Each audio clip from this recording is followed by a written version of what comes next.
It's my feel-good breakfast show.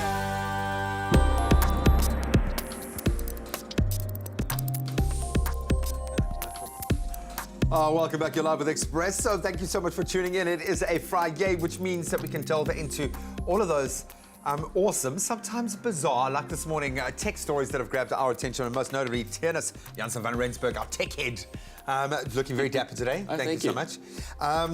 We are getting into some weird stories at the moment that are straight out of a sci-fi book, but like those sci-fi books from the 50s, not like a modern sci-fi flying cars, but they're a reality, and now they seem to be getting closer to that commercial kind of threshold. What's going on there?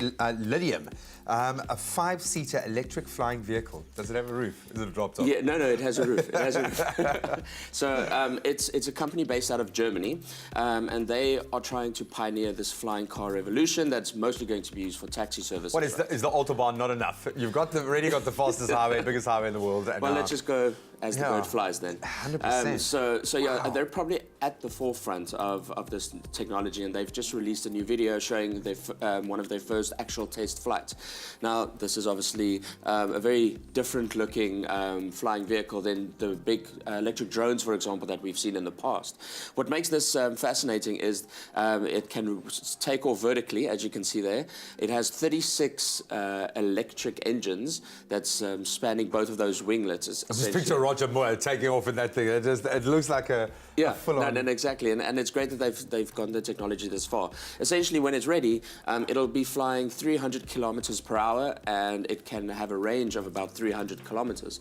So this is going to be a really interesting taxi service once and if it actually works, and they want to get it off the ground officially by 2025. That's just around the corner. That's an unbelievable reality, and it looks pretty funky. It looks like it's straight out of a sci-fi book. You don't want to have people cheering after the car just takes off. That's like doesn't inspire much confidence. You're like, it's not going to happen every time. Really awesome stuff. Now, I don't know if super ionic ice is awesome, but the scientists have been able to recreate it.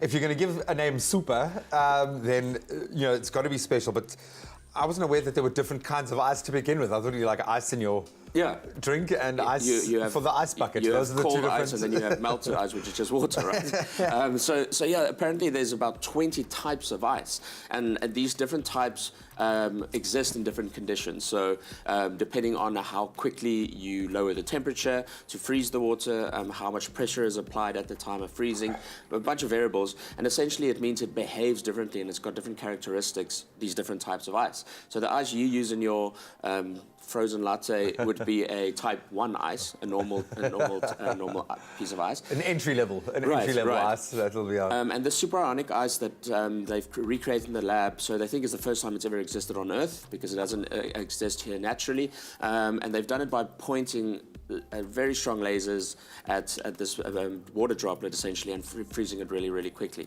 It's ice that only exists for 0.0003 seconds because it's been blasted by a laser, but it's super. So what makes this discovery interesting is that we think this is kind of the conditions that exist on our outer planets, the watery planets. So Neptune and Uranus, for example, they think there's going to be these types of ice, and scientists are interested in that because of our water security, and maybe one day we'll need to mine other places for water. Or be moving to a more preferable neighborhood where there is water, i.e. another galaxy or another... So a lot of people think that there's a lot of carbon on Neptune and Uranus as well, so they think there's basically icebergs of diamond floating around in the gas in Uranus, and this new ice is essentially going to kind of change that picture, but it also means that water is much more plentiful in the universe than initially thought. And scientists get to feel like gods for a day because they got to create a kind of ice that's never existed on the planet before. Then the most important story we have saved for last, the humble snail has been recreated. Has it been cloned? Or has a copy, is it a working, functioning snail that they've created, Yes. or like a little snail sock that just sits there? When you say they've created a mirror image of a snail using gene editing technology, did they take something else and turn it into a snail? No. So we've spoken about Cas9 and CRISPR before, the gene editing tool. Now, in the last couple of years, it's come under scrutiny. He's a super snail. Yeah. Well, that's essentially where we would be going, right? So using gene editing to get rid of certain diseases, and in this case, what they've done is they are incrementally testing this technology. And what they've done here is basically snip the DNA, like kind of like this picture, although that's obviously not real, and changed one of the genes that essentially they fixated on this one gene because they wanted to make sure they knew what this gene was doing. They could see it. And what this gene was doing it's is... emittance or it's featuring there. No, exactly. So we need to become more adept at understanding what the genes do.